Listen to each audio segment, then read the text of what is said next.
मैं स्वाति जनकावत, आपकी drawing teacher. आज आपको बच्चों कक्षा 10 का पाठ 5 पुनर्जागरण पढ़ाऊंगी। पुनर्जागरण अर्थात पुनः जागना, नव जागरण। यह जो पुनर्जागरण पाठ है बच्चों, हम इस पाठ में 14वीं शताब्दी से 17वीं शताब्दी तक के पुनर्जागरण काल के संबंध में पढ़ेंगे। इस समय में कला, साहित्य, ज्ञान विज्ञान और वास्तु संरचना की दृष्टि से यह काल बड़ा ही विशिष्ट था। इसमें प्राचीन सभ्यताओं और नियमों को छोड़कर नई नई प्रयोगवादी कुछ नया करने की प्रवृत्ति ने विकास प्राप्त किया। इस 14वीं शताब्दी में यूनानी और रोम की प्राचीन संस्कृति के पुनरुत्थान प्रारंभ हुए और लोगों की कुछ नया खोज करने की प्रवृत्ति ने बल प्राप्त किया। यह जो 14वीं शताब्दी थी बच्चों, इस पुनर्जागरण काल का एक महत्वपूर्ण समय था। इसमें कला का भी पुनर्जागरण हुआ, पुनः जागरण हुआ। इस समय में ड्यूच और मासाचियो जैसे प्रसिद्ध कलाकारों का उदय हुआ। ये दोनों जो कलाकार थे वे इस समय के बहुत ही प्रसिद्ध कलाकार थे। इस पुनर्जागरण काल को इसी प्रकार से 3 भागों में बांटा गया। पहला था प्राथमिक पुनर्जागरण, दूसरा था उच्च पुनर्जागरण और तीसरा था अति पुनर्जागरण। यहाँ इस समय में जो ये कलाकार थे, इनकी शारीरिक संरचना का ज्ञान इनकी कृतियों में नहीं था, बल्कि उसके स्थान पर वैज्ञानिक अनुपात और अवलोकन के गुण इनकी कृतियों में दिखाई दिया करते थे। आगे 15वीं शताब्दी की जो कला थी, उनमें प्राकृतिक संतुलन, समन्वय, छाया प्रकाश का संक्षिप्तीकरण, परिदृश्य की संपूर्णता उस समय की कृतियों की अपनी विशेषता थी। इस सदी के प्रसिद्ध कलाकारों में लियोनार्डो दा विंची, राफेल और माइकल एंजेलो जैसे कलाकार प्रसिद्ध थे। इस 15वीं शताब्दी की कला में भावों, संवेगों और अभिव्यक्ति को महत्व दिया गया था। इस समय की कला को समझने के लिए हम कुछ उदाहरण लेते हैं। जैसे एक प्रमुख चित्र था वीनस का जन्म। यह जो वीनस का जन्म था, सैंड्रो बॉटिचेली नाम के कलाकार द्वारा कैनवास पर डिस्टेम्पर के माध्यम से बनाया गया था बच्चों। यह 1485 से 86 के मध्य पुनर्जागरण काल में बनाया गया और फ्लोरेंस के गैलेरिया देगली उफीजी नामक स्थान पर इसे सुरक्षित रखा गया। यह वीनस का जन्म नामक चित्र देखकर ही हम इस चित्र के अंग प्रत्यंगों, गुणवत्ता, रंगांकन, इसके अंकन संबंधी ज्ञान को देखकर ही अंदाजा लगा सकते हैं कि कैसे इस चित्र को इतनी सुंदरता से गढ़ा गया है। बच्चों, इस चित्र में शीप से देवी वीनस के जन्म को दिखाया गया है। इसमें देवी वीनस की निर्वस्त्र आकृति और एक वयस्क नारी की आकृति में उन्हें बनाया गया। इसमें जो ऋतुओं की देवी है, वह वीनस को एक कढ़ाई, फूलों की कढ़ाई वाला शॉल देती हैं। दूसरी ओर पवन देवता और देवदूत हवा के झोंके उत्पन्न करते हैं। प्राकृतिक दृश्य से पूर्ण और रंगों की चमक प्रकाश युक्त यह जो दृश्य है, बड़ा ही विशिष्ट है। यह जो वीनस का जन्म था बच्चों, यह चित्र पुनर्जागरण की सबसे बड़ी मिसाल थी और यह दूसरी शताब्दी की सर्वश्रेष्ठ कृतियों में गिनी जाती है। इसमें वीनस के जन्म की घटना का चित्रांकन किया गया और यह गॉथिक कला, जो कि उस समय की पारंपरिक कला थी, साथ ही मूर्ति कला का हमें आभास दिलाती है। चूंकि इस चित्र में जो आकृतियां बनी हैं, वह उस समय की मूर्ति कला से कुछ प्रेरित है। इसमें इसका अप्राकृतिक प्रकाश, कोमलता, शांतिमय सौंदर्य इसकी बहुत महत्वपूर्ण विशेषताओं में गिनी जाती है। दूसरा उदाहरण लेते हैं बच्चों हम मोनालिसा।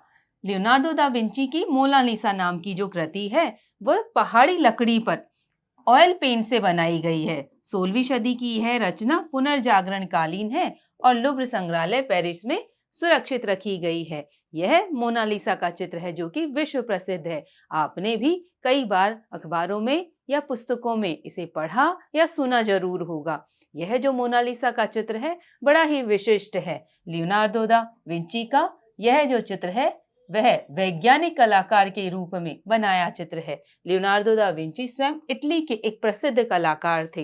लियोनार्डो दा विंची शारीरिक दृष्टि से अंकन के एक विशिष्ट कलाकार हैं।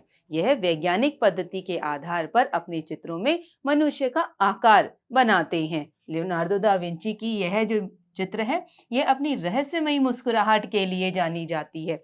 इस चित्र का जो आकार गढ़ा गया है बच्चों वह पिरामिड नुमा डिजाइन में बनाया गया है। मोनालिसा अपने दोनों हाथ बांधे गोद में रखे पिरामिड नुमा शेप में बैठी हुई है, इसलिए इसे पिरामिड डिजाइन कहा गया है। इस चित्र में जो छाया प्रकाश है बड़ा ही नाटकीय विषमता युक्त बनाया गया। इस चित्र के पृष्ठभाग में बर्फीले पहाड़, घाटी, तिरछी नदियां बनाई गई और इसका जो प्राकृतिक वातावरण है इस चित्र को और सुंदर बना देता है। इस चित्र के अलावा भी लियोनार्डो दा विंची के लास्ट सपर और वर्जिन ऑफ रॉक नामक चित्र भी बहुत प्रसिद्ध थे। अगला उदाहरण लेते हैं बच्चों हम पिएता। पिएता की यह जो मूर्ति है यह माइकल एंजिलो द्वारा संगमरमर में बनाई गई और 1498 से 1499 में बनाई गई पुनर्जागरण कालीन यह मूर्ति बहुत ही प्रसिद्ध है और अब यह सेंट पीटर रोम में सुरक्षित रखी गई है। यह पिएता की मूर्ति है जिसे हम देखकर इसकी गुणवत्ता का आभास लगा लेते हैं कि कैसे पत्थर में यह बड़ी ही सजीवता से कितने उभार और त्रिविमीय प्रभाव लिए हुए बनाई गई है। इसको देखकर ही हम कलाकार की कलात्मकता का अंदाजा लगा लेते हैं। संगमरमर की यह बनी मूर्ति में मदर मैरी ने भगवान यीशु को के निर्जीव शरीर को अपनी गोद में ले रखा है और यह जो शिल्प है यह प्राचीन जो मूर्ति कला थी, आदर्श थे उसके, उन्हीं कलाओं की एक अंतर्दृष्टि युक्त शिल्पाकृति बनाई गई है। इसमें यह जो मूर्ति है बच्चों ये वास्तु संरचना का एक हिस्सा है और यह एक स्तंभीय मुद्रा में, खड़ी मुद्रा में बनाई गई। साथ ही साथ इसमें अद्भुत शारीरिक संरचना और प्रवाहमयी वस्त्रों का निर्माण किया गया है। यह प्रवाहमयी वस्त्र इस मूर्ति को सजीव बनाते हैं। मूर्ति में मानवाकृतियां तो बहुत ही सुंदर बनी ही बनी है, वस्त्र उस मूर्ति की गुणवत्ता को और बढ़ा देते हैं। माइकल एंजिलो की यह जो कृति है बच्चों उत्कृष्ट रचनाओं में गिनी जाती है। साथ ही साथ डेविड और मोसेस नाम की जो इनकी और कृतियां हैं वह भी श्रेष्ठ कृतियों में गिनी जाती है। ये जो दोनों कृतियां हैं बच्चों सिस्टाइन चर्च में रखी गई हैं। अगला उदाहरण लेते हैं बच्चों हम द नाइट वॉच। रेम्ब्रांड का बना हुआ जो नाइट वॉच है कैनवास से तैलीय रंगों में बनाया गया है। 1642 का यह जो चित्र पुनर्जागरण का अपना एक अच्छा उदाहरण है। वर्तमान में यह हॉलैंड एम्स्टर्डम रिक संग्रहालय में सुरक्षित रखा गया है।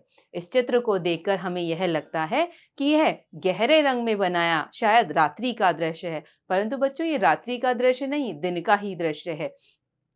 यह दृश्य अपने समय की जो सैन्य क्षमता है, सैन्य दृश्य था, उसी का एक बहुत अच्छा उदाहरण है। इसमें पारंपरिक सैन्य वेशभूषाओं से युक्त सेना और उनके कप्तान को इसमें बनाया गया था। यह जो चित्र था रेम्ब्रांड जो कि एक डच कलाकार थे, उन्होंने यथार्थवादी शैली में यह बनाया है। यथार्थवादी मतलब जो चीज जैसी दिखती है हूबहू वास्तविक वैसा उसको बनाना।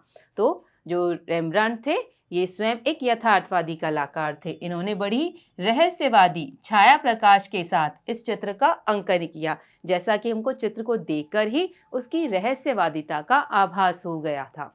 इसमें लेफ्टिनेंट द्वारा अपनी कंपनी के गैर सैनिकों को वहां से जाने का आदेश देते हुए बनाया गया है। यह प्रतीकों युक्त चित्र बनाया गया है। इसमें कप्तान की काली वर्दी, लाल पेटी उसके वैभव को और छोटी एक लड़की की पीली ड्रेस विजय के प्रतीक रूप में बनाई गई है और इसी बच्ची की पेटी से लटका हुआ मरा चूहा दुश्मन की पराजय के प्रतीक स्वरूप बनाया गया था।